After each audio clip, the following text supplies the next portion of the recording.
So, hello, listeners. Welcome to Money Talk with Patrick. I am your host, Patrick, trading mentor and creator of TC Trading. So, in today's episode, I will be hosting a very special guest who is also a very good friend of mine and a technologist with a strong passion for blockchain technology. We will be covering some basic aspects of blockchain and NFTs and discuss both potential use cases and potential disadvantages. Interview episodes are very special for me and my guests, so I would really appreciate a lot if you would spread the love and just share this in your social media. So, hello, Nilo. How are you doing today? I'm very glad that you are joining my podcast. I mean, I have been looking forward to this. So, how are you? Hello. I'm good. How are you? Not bad. We have been talking about potentially doing one episode together. I know that you are very keen into blockchain. You have a lot of knowledge around the industry. And, sometimes we discuss a lot about blockchain, and some of the ideas that we discuss could potentially be useful for other people who are interested in the topic. So that's why I wanted to bring you today. So just to start off, can you tell us more about you, kind of like what's your story, your background, so that the listeners can know a little bit more about you? Sure. So, hi everyone. This is Nilüfer Sheikhi. I'm technologist working in a big corporation with the other big corporations such as Facebook, uh, Google, IBM, and other tech companies. I was doing my aerospace engineering master back in uni in 2013. Back then, Bitcoin wasn't that trendy. I heard about Bitcoin. Then I really wanted to know more about Bitcoin. That's where I got familiar with blockchain. And as I tried to learn more about blockchain, I saw, wow, this is like totally something different. So interesting. And then, I never stopped learning about blockchain. And after I finished my aerospace engineering, blockchain really helped me to find out I'm more interested into the technologies rather than just aerospace engineering. I still like aerospace engineering, but now I'm technologies in working in different industries, including aerospace engineering. That's great. I mean, I remember even back in 2017 when things were crypto were growing. Uh, Back then we're starting getting into cryptos, and then all that things that happened with ICO, the ICO bubble, and so on. So it's very interesting that at one point you don't know anything, then you start getting kind of like this interest, and then you do your own research, you start learning more about the topic, and then slowly but surely you start getting more expertise on the area. So in any case, for this episode, what I wanted to talk about, it's kind of blockchain in general, of course, cover a little bit of NFTs. So I know that a lot of my listeners, they might know a little bit, but since I also talk about personal finances, since I also talk about psychology and other topics, it might be good to just kind of like get some examples of blockchain and NFTs, and also talk about kind of like the basic definition. So for all of you who are listening and you've been hiding under a rock and you don't know what blockchain is, I guess in a very very easy way to describe it is if you divide the word, if you divide block and chain. Now blockchain is, of course, is a technology, and if you were to think about Bitcoin, what is Bitcoin? Bitcoin in reality is a ledger, right? So in that ledger, which is encrypted by a specific algorithm, which is the SHA-256, let's say that once you solve this algorithm with computer power, then you are allowed to write what is called a block. Basically, in this block, since it's a ledger, you are putting different transactions that are happening. Okay, so every block that you finish, you find a new kind of like solution for the next block, and this is why it's basically a chain, because the result of the next block is going to depend on the result of the previous one, and so on. I don't know if you want to add something more about that, Nilo. You actually give a very good definition of blockchain, but I mean, if I want to give an example for our listeners, is like, imagine I want to pay you like £1, Patrick. So how I usually do it is like I open my online banking account, I put your bank account details, I say I want to pay Patrick £1, and then the transaction happens, right? This transaction usually like gets stored in a database on a computer system, which you call servers, which some of the parties have access to that database, including banks, right? Those data usually are stored in a table structure. And in those databases, typically you can create the data, you can edit the data, and you can delete the data. Now, if we want to focus on blockchain is also a different type of database, but in a manner of, as you said, it's like a collection of the data. Maybe as a table, maybe not as a table, get stored into a block, and each specific of those block has a hash, which if I like later on I use that specific hash and search for our transaction in the blockchain, I can find that block with those details or anyone else, because blockchain is public, right? Yeah, and that's some of the things that we also need to talk about blockchain, because it has some pretty good characteristics. It's decentralized, which everyone is talking about. It's transparent, and it's also immutable. So decentralized, just to briefly explain why it is decentralized, is because no one really controls it, right? If you're thinking, for instance, about Bitcoin, there's a lot of people that are mining. I've already explained in previous episodes what mining is. So if you don't know about it and you're listening right now, you might want to check one of these previous episodes on crypto. But the point is that it's decentralized because pretty much anyone could potentially use their computer. They could potentially buy a GPU and start mining. Maybe there's more kind of into this, but of course, this is just in general terms. Anyone can do it, and there's no one who says, hey, I want to just stop creating Bitcoin. I want to just stop all the computers running. No, because just everyone is involved in different parts of the world. That makes it decentralized, because it's about the power or the access to the computer power that you have, rather than like in a country. You're the government, you can control pretty much everything. You're a central bank in a specific country, you can control if there's more inflation, if there's less inflation, if you want to increase the interest rates, and so on. Now, why is it transparent?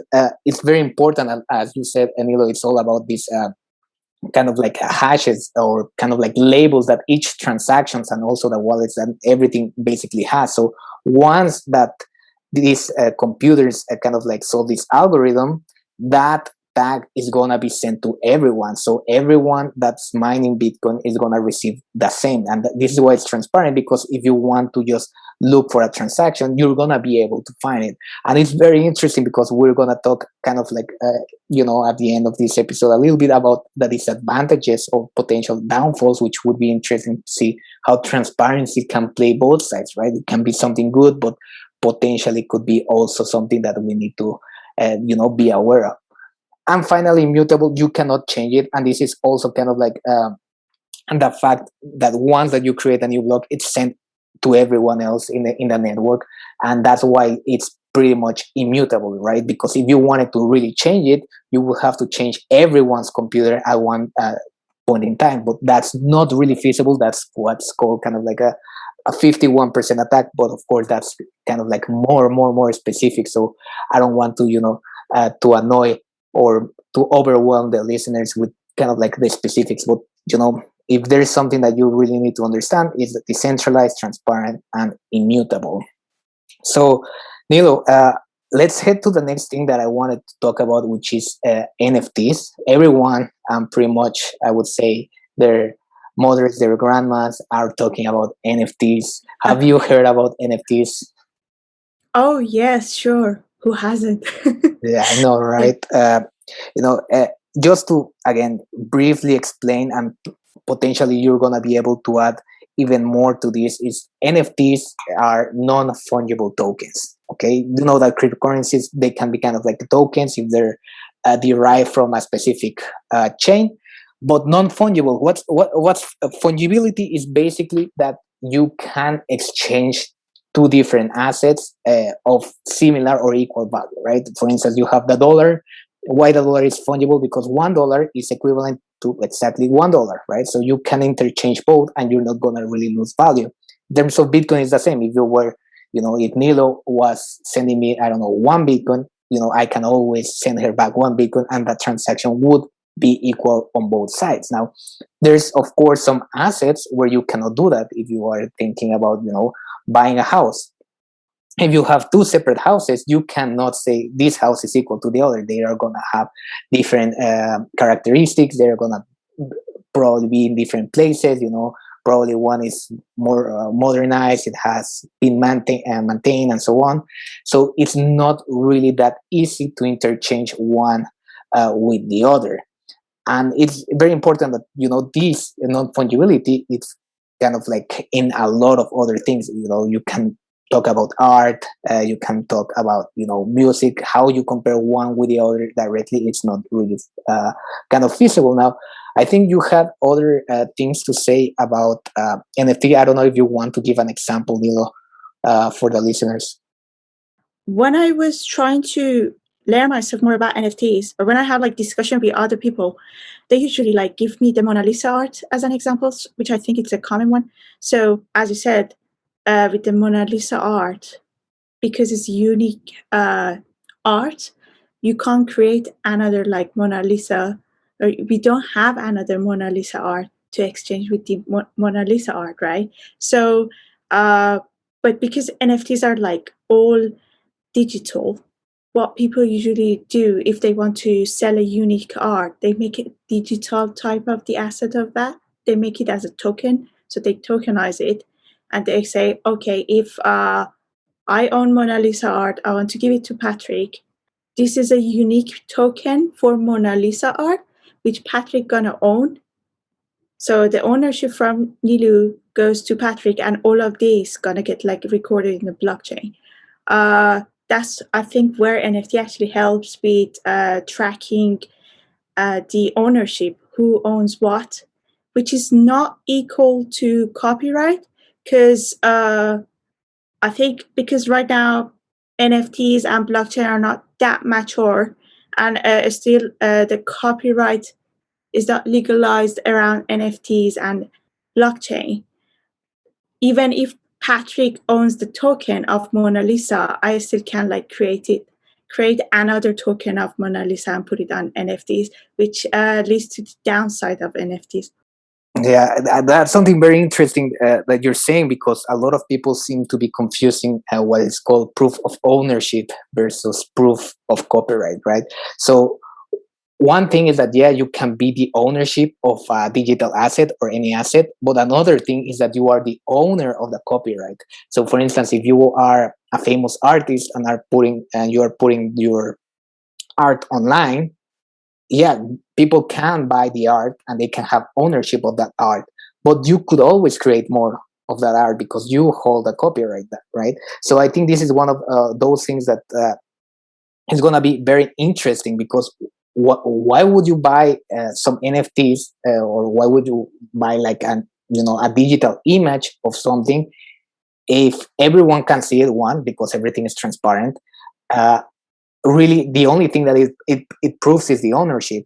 And this is something that that I've been thinking about, and we might kind of like be talking a little bit more about this specific thing in just a second. But this, like, what's the difference? Is it better to go all digital? What are the advantages, and also what are the disadvantages? Because if you have, as you said, the example of the Mona Lisa, if you own the Mona Lisa, you can put it wherever you want, right? You have something physical that you can say, okay, I want to put it in my room, and then no one gets to see it. You have kind of like that, let's call it a little bit of privacy with your own asset. You will have the ownership, and you can do whatever you want with that.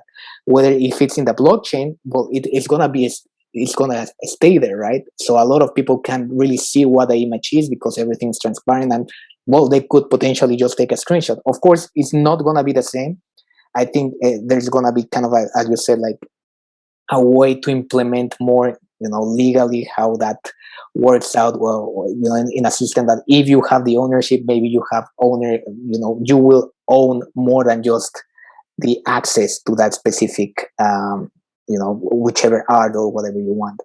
It's going to be very, very interesting. And we're going to be talking a little bit more about that. Just to kind of like close a little bit on the idea of blockchain. And, there's a lot of reasons why blockchain is kind of like a new revolution. I think you might agree with that, Milo.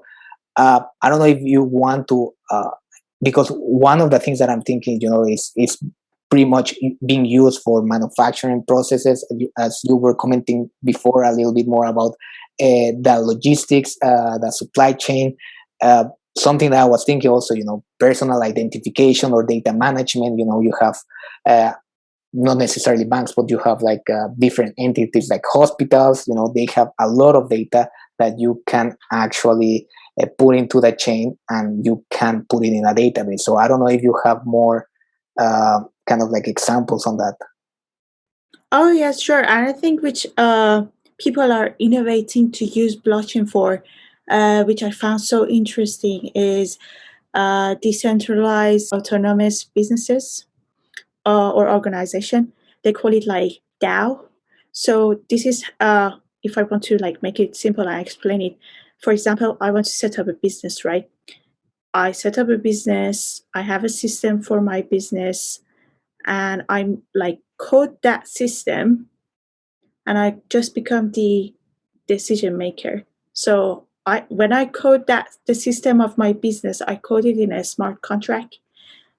And whenever I make a decision, I vote with my tokens on those smart contracts.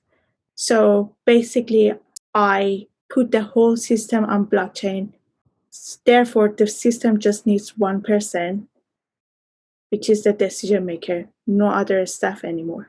The people are thinking more advanced. Now they are trying to say, like, what if we use AI as a business, as a decision maker? And when we use the AI as a decision maker, it's just a matter of you set up your system, you code your system and put it on blockchain. Then your system your business can run automatically forever.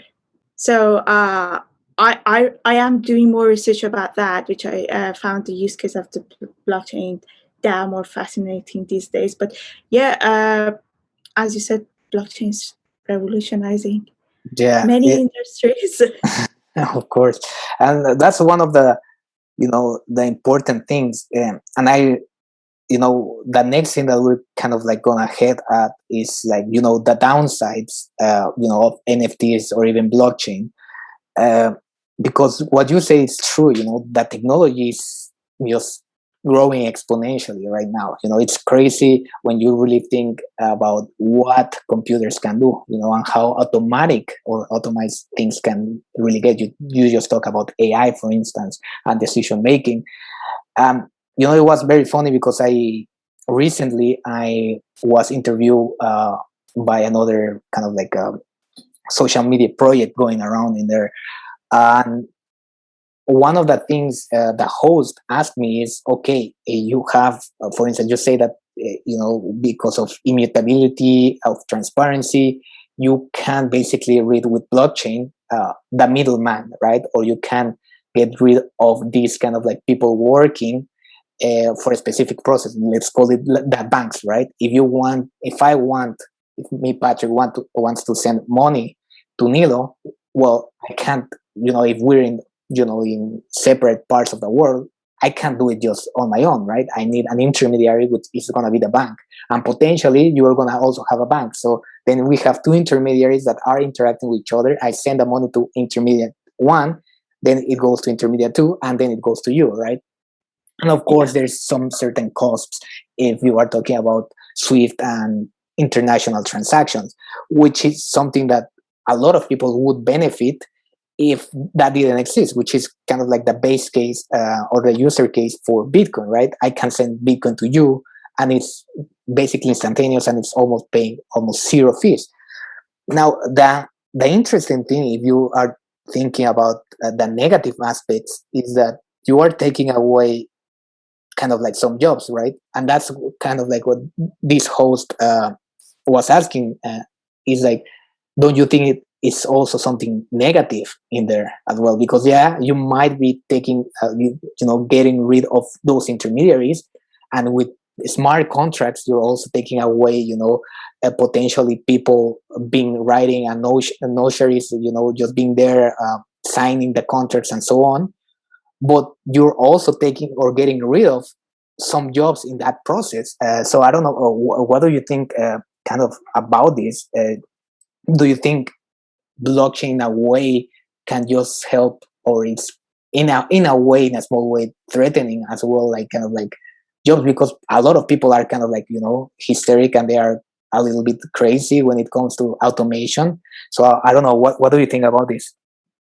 Well, there are different opinions around this. Yeah, I heard like similar stuff as well, but with the blockchain, right? I mean, let's go back, think about another technology, which is more common right now for people. When social media came, people said the same thing about advertising. A lot of people gonna lose job, like in commercial advertising on TVs or using like those banners. But then now you see a lot of people are like, there are a lot of people working on new roles as social media influencers. So these are like a new jobs which actually are created. So I personally think with blockchain, that's going to be the same. With AI, that's going to be the same. I mean, right now, there are huge and massive demands for uh, the people who know how to write smart contracts. They are really on demand, especially the people who are expert in smart contracts, because many of the businesses are trying to come on blockchain because still their smart contracts have some loops. Some hackers can damage their business massively, which cost them like millions. So uh, yeah, we gotta like automate some of the jobs, but at the same time, I believe blockchain and any other technology gonna create other jobs. Another opinion that I have on this is this actually help people to more focus on more creative stuff rather than more repeatable Yeah. roles. So, which can be good, which might not be like good for some other people, but I believe, I mean, everyone will help, and it's gonna like become common knowledge, or like people gonna up skill themselves. Like how now everyone knows how to use their mobile phones, their smartphones, and their social medias. Sure. I think that's a very good take in what you say, that it's not really about losing jobs, because whatever you're losing, you are also creating, and that I haven't really thought about that, which is very interesting. Uh, I'm guessing, I mean, the perfect example you said about social media. It's it's perfect. It's even like how uh, journalism is taking a turn, right? Like before it was everything about newspapers, and now everything's online. So they have to adapt, they have to evolve. Just kind of like the example of, I'm guessing, like Blockbuster, right? They didn't adapt, and that's why kind of like went bankrupt when Netflix tried to update and and put everything online. So I think it's very interesting, that approach, in terms of, yes, you're gonna lose something, but you're improving overall. So it's more kind of like evolution in a sense, right? You are losing something, but you are getting something better. So I think that's good. That's a very good take. Now, in terms of NFTs, this is a very when people are over exuberant, and people are just like in a trend, they hate when you talk downside. But something that I've always tried to do with the podcast is trying to be neutral, right? Trying to highlight the positives, trying to highlight the potential negatives, so that you are kind of like, you do your due diligence, you do your research, so you are aware and understanding everything. Now, do you think NFTs are in a bubble? Do you think like, all these craze in terms of, people just selling gifts online for thousands of dollars and just people buying them, like crazy? Uh, do you think it's a bubble? Or, I mean, in my personal thoughts, I think we are kind of like in a bubble behavior. I think people are like, they have a misconception of bubble, saying that, oh, it's a bubble, it explodes, and then that's it. No, but we're seeing that now trends are like, oh, it's a bubble, rises exponentially, it explodes, then continues, maybe it rises once again, or maybe it just continues being there, but it's not like it forever disappears. So what are your opinions on these and NFTs? On NFTs, I think it's kind of on a bubble. Well, depends who we're talking about. I believe it is kind of on a bubble because people have different understanding of NFTs. I mean, some of the people are creating their arts, putting them as an NFT to sell, as other people like as a buyers who are buying their NFTs. Some of them are thinking that they are buying the unique art, but they actually are buying the line of code. They are buying the line of code, and they show their ownership with the hash, which we talked about. So, and because it's not legalized around that topic yet, especially the copyright one, and a lot of like marketing and influencers like for marketing NFTs are happening right now. Yeah. I believe it is like a little bit in a bubble, but because NFTs are also new, when I look back then when internet was new or internet 2.0 was new, it really depends where the people take it from. It's just like there are some ideas which is NFTs. So it's a matter of how people ideate around these ideas, come up with the new ideas to use NFTs with different use cases. We have to see. Yeah. But I see like it has a lot of potentials. And when we talk about NFTs, many people think about so far just like uploading their pictures, selling them, or like videos, short videos I've seen. NFTs can be sung, but also it was I think three years ago. I see domains on blockchain, which is not still trendy, but they count as NFTs as well. So I mean, we were having discussion about business on blockchain. If you want to have business on blockchain, you want to have front end, which on blockchain, a website which you need domain for it. It is NFT, so it has value. I think that's why I say like it is a little bit bubble right now, but Yeah. if it's a huge bubble, it gets explode and NFTs goes forever. I don't think so. I see.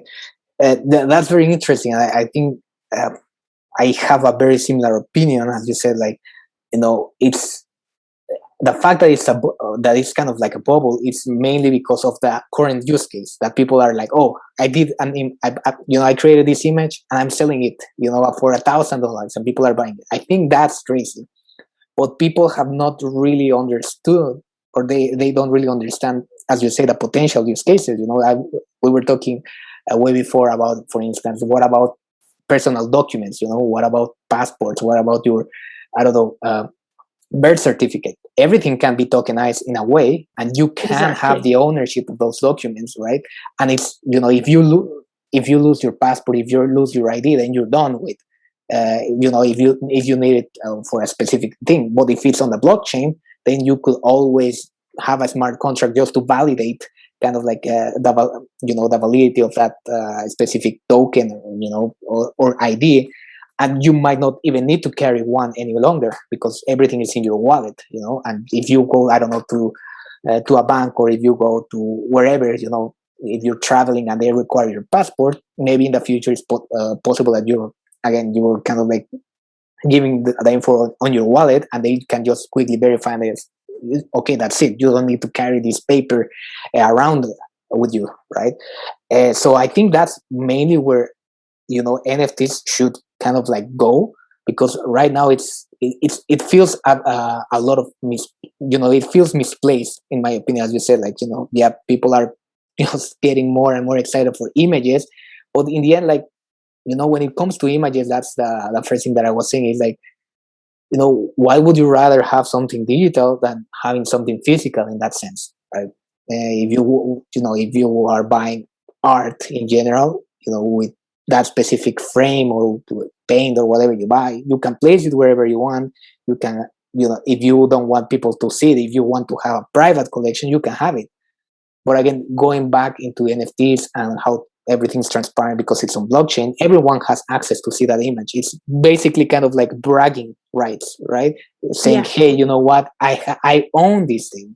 And it's good. Yeah, you own it, but the image is out there. So if I want to have that as kind of like, I don't know, my screensaver or my, the cover of, my phone, whatever, I can just download it, you know, kind of like copy paste it, and that's it. I know it's not the ownership right now, but maybe that's also like, with other use cases like licensing software. They want to identify what if you have a license for a certain product or something. I think there's